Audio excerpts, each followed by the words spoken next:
नमस्कार, जय श्री कृष्णा। स्वागत है आप सभी लोगों का आज की इस वीडियो में मैं आप लोगों को वो ग्रहिक स्थिति, वो चाल जो ग्रहों के द्वारा चली जा रही है और वो नियति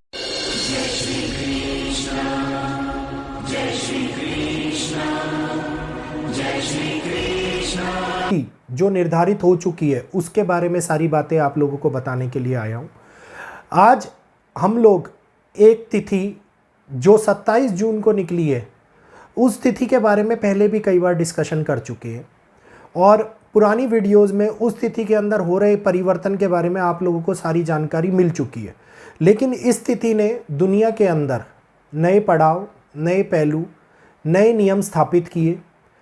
देश और विदेशों के अंदर जगह जगह के ऊपर अलग अलग स्थानों पे कठिनाइयाँ निकल के सामने आने लगी और आप देखिए कि 27 जून के बाद में परिस्थितियां बद से बदतर होती हुई शुरू हो रही हैं, क्योंकि समय अपनी चाल चलना जब शुरू करता है तो वो ये नहीं देखता कि उसके मध्य में कौन फंसेगा, कौन आएगा और किस प्रकार से घटनाक्रम आगे स्थापित होगा।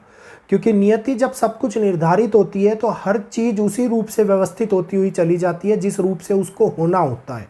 जिस प्रकार से जगह जगह के ऊपर ग्रह शुक्र का प्रभाव मैंने आप लोगों को बताया था, जगह जगह के ऊपर आप लोग देख रहे हैं कि रेप केसेस इस समय पे सामने आ रहे हैं। एक के बाद एक घटनाएं हर जगह पे, हर स्थान के ऊपर, हर राज्य के अंदर होती हुई दिखाई दे रही है। और इसके बाद में इन घटनाओं के ऊपर होने वाले प्रोटेस्ट वो भी भारत के लिए बहुत बड़ी समस्या बनते हुए नज़र आ रहे हैं।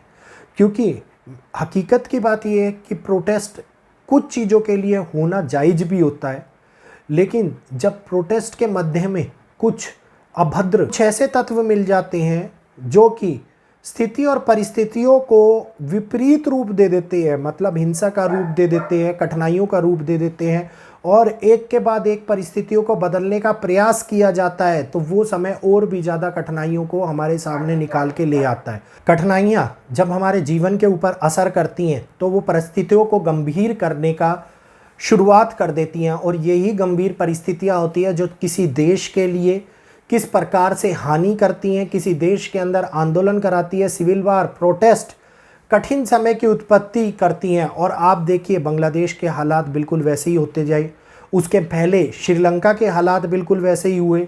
अब भारत के अंदर, वेस्ट बंगाल के अंदर कठिन परिणाम निकल के जो सामने आ रहे हैं वो भी वहाँ की सरकार के लिए कठिन परिस्थितियों को उत्पन्न कर रहे हैं।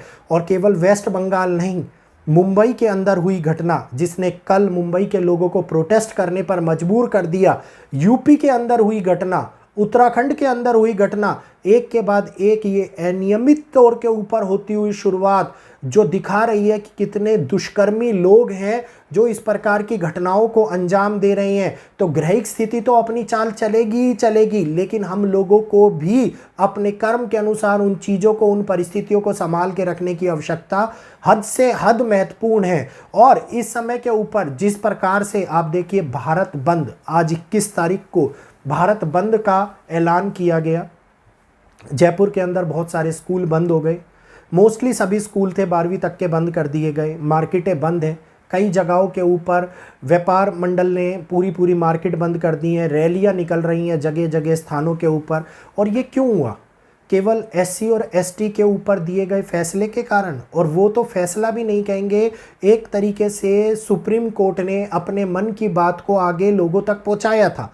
तो इस बात को अगर हम कहते हैं कि जिनको ज़्यादा ज़रूरत है उनको आरक्षण दिया जाए, तो इस बात को लेकर के अब विवाद शुरू हो गया। अब देखिए आरक्षण, जाति का मामला, धर्म के मामले, संगठन इसके ऊपर एक्टिवेट हो रहे हैं, अलग अलग संगठन हद से ज़्यादा एक्टिवेट हो रहे हैं। तो किस प्रकार से संगठनों का एक्टिवेट होना, किस प्रकार से जाति और धर्म का विवाद की परिस्थितियों को उत्पन्न करना, किस प्रकार से बच्चे, स्टूडेंट्स, औरतों के ऊपर विपदाएं आना, ये एक एक परिस्थिति उसी ग्रह के साथ में रिलेट कर रही है जिस प्रकार से ये सारी संभावित स्थिति ग्रहों ने चली है।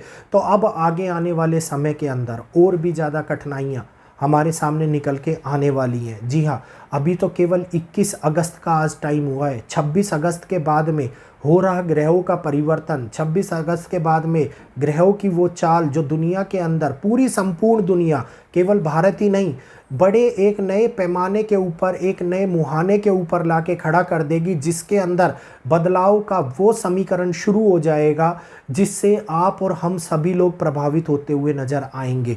और ये प्रभाव इतना तेज होने वाला है क्योंकि मैंने आप लोगों को बताया था मृगशिरा नक्षत्र, ये क्रिया, ये कार्य, ये एकदम से, ये धीरे धीरे स्लो डाउन पीरियड में नहीं करता, ये उन चीज़ों को एकदम से करता है, बहुत तेज़ी से करता है। मगर अगर किसी को थप्पड़ लगाना है तो सडनली जाके लगाना है, अगर कोई युद्ध जीतना है तो एकदम से शुरुआत करनी है, अगर कहीं पर हमला करना है तो एकदम से शुरुआत करनी है। मतलब कोई भी ऐसा कार्य जिसको एकदम से किया जाना हो, जिसकी शुरुआत एकदम से करनी हो, वो इसी नक्षत्र के अंदर होता है। और गुरु का इस नक्षत्र के अंदर जाना मतलब धर्म के रिलेटिव, धार्मिक मुद्दों को लेकर के, संगठनों को लेकर के, अलग अलग धार्मिक संगठनों को लेकर के, बड़े लीडर्स को लेकर के एक के बाद एक कठिन परिस्थितियों को अंजाम देगा और बहुत ही तेजी से देने वाला है। और ये अगस्त के अंदर नहीं होगा, ये तो केवल अगस्त से, 26 अगस्त से स्टार्टिंग होने वाली है। हकीकत में तो ये दिसंबर तक का ऐसा समय, ऐसा पड़ाव शुरू कर देगा हमारे सामने जिसमें हम पग दर पग आगे बढ़ते जाएंगे और पग दर पग आगे कठिनाइयों को अपने सामने देखते हुए नजर आने वाले हैं। और ये कठिनाइयाँ हमारे परिवार के लिए, हमारे समाज के लिए, हमारे देश के लिए और संपूर्ण विश्व के लिए एक के बाद एक बहुत ही बड़ी समस्या को दिखाती हुई नजर आएगी। यहीं से युद्ध के हालात और भी ज़्यादा बढ़ते हुए नजर आएंगे, युद्ध चरम पर पहुंचता हुआ नजर आएगा। कई बड़े हमले जिसके अंदर मानवता को नुकसान पहुंचे, ऐसे हमले जो कठिनाइयों को उत्पन्न करे, जिसके अंदर युद्ध के नियमों का उल्लंघन किया जाए, कुछ इस प्रकार के हथियारों का प्रयोग हो जो बड़े हथियार हो, जिसके कारण बहुत बड़ा नुकसान होए, वैश्विक स्तर के ऊपर होने वाले प्रकृति के नुकसान को, चाहे वो भूकंप को ले लीजिए। जम्मू के अंदर अभी भूकंप आया 20 तारीख को, आप लोगों ने देखा होगा। जम्मू के अंदर आया, 2 बार झटके महसूस हुए, 4.2 के और 4.9 के। तो ये वही झटके की शुरुआत है जो भूकंपों की श्रृंखला शुरुआत कर चुकी है। तो अब इसके बाद में प्रकृति, मानव, सभ्यता, सभी के ऊपर एक कठिन परिस्थितियों का जन्म हो चुका है। और ये कठिन परिस्थितियां हम लोगों के सामने एक नए पड़ाव, एक नई शुरुआत के लिए अपने आप को लेकर आ रही हैं। क्योंकि जब भी हिंसा होती है, जब भी कोई आंदोलन होता है, तो उसका परिणाम निकल के ऐसे सामने आता है जिसका कोई ना कोई अर्थ जरूर होता है, चाहे वो किसी भी रूप में ले लीजिए अच्छा, चाहे वो किसी भी रूप में बुरा, तो होना जरूर है। ये बात 100% तय हो जाती है जिस दिन किसी भी चीज़ की नींव पड़ती है। तो आप लोगों को मेरे हिसाब से आज का ये वीडियो उम्मीद है बहुत ही अच्छा लगा होगा, समझ में भी आया होगा। क्योंकि अब इस परिवर्तन से निपटने के लिए हम लोगों को अपने कर्मों को सुधारना है। कर्म अगर हमारे सुधरे तो समझ लीजिएगा कि आगे आने वाला भविष्य सुधर गया। क्योंकि अगर भविष्य नहीं सुधरा तो हमारी पीढ़ियों को, जिनके लिए हम कमा रहे हैं, जिनके लिए सब कुछ अर्जित कर रहे हैं, उनके ऊपर कठिनाइयाँ आती हुई दिखाई देंगी। और ये कठिनाइयाँ जिसको हम टाल नहीं पाएंगे, जिसको हम बदल नहीं पाएंगे, अगर इनको हम लोगों ने अभी इस समय के अंदर नहीं सुधारा, तो प्लीज़ वीडियो को लाइक कीजिए, चैनल को सब्सक्राइब कीजिए। आगे आने वाले समय के अंदर ग्रहिक स्थिति, ग्रह परिवर्तन आप लोगों के जीवन के ऊपर, आप लोगों के ऊपर पर्सनली क्या प्रभाव डालने वाले हैं, ये दूसरे वीडियो में मैं आप लोगों को बताऊंगा। और वीडियो की सारी जानकारी आप लोगों के लिए बहुत ही ज़्यादा महत्वपूर्ण होती है, तो बिना स्किप किए वीडियो को ध्यानपूर्वक सुना कीजिए। बहुत सारे लोग हैं जिनको लाइक करना आता है, सब्सक्राइब करना नहीं आ रहा। तो जब वीडियो के नीचे वाइट कलर का एक राइट साइड में बटन दिखाई देता है जिस पे सब्सक्राइब लिखा होता है, उसको केवल एक बार दबाना होता है। उसको आप दबा देंगे तो आप भारतीय ब्लॉगर फैमिली का एक हिस्सा बन जाएंगे, और हिस्सा भी एक परिवार के रूप में बनेंगे। क्योंकि परिवार को बचाने का कर्तव्य मैंने ले रखा है, और मैं आपको उन सभी घटनाओं के पहले से सतर्कवाणी के माध्यम से सारी परिस्थितियों को आपके सामने लेकर आता रहता हूं। तो आज के लिए इतना ही। जय श्री कृष्णा, जय माता दी। कल फिर मिलूंगा एक नई वीडियो के साथ में, नए विश्लेषण को आपके सामने प्रस्तुत करते हुए।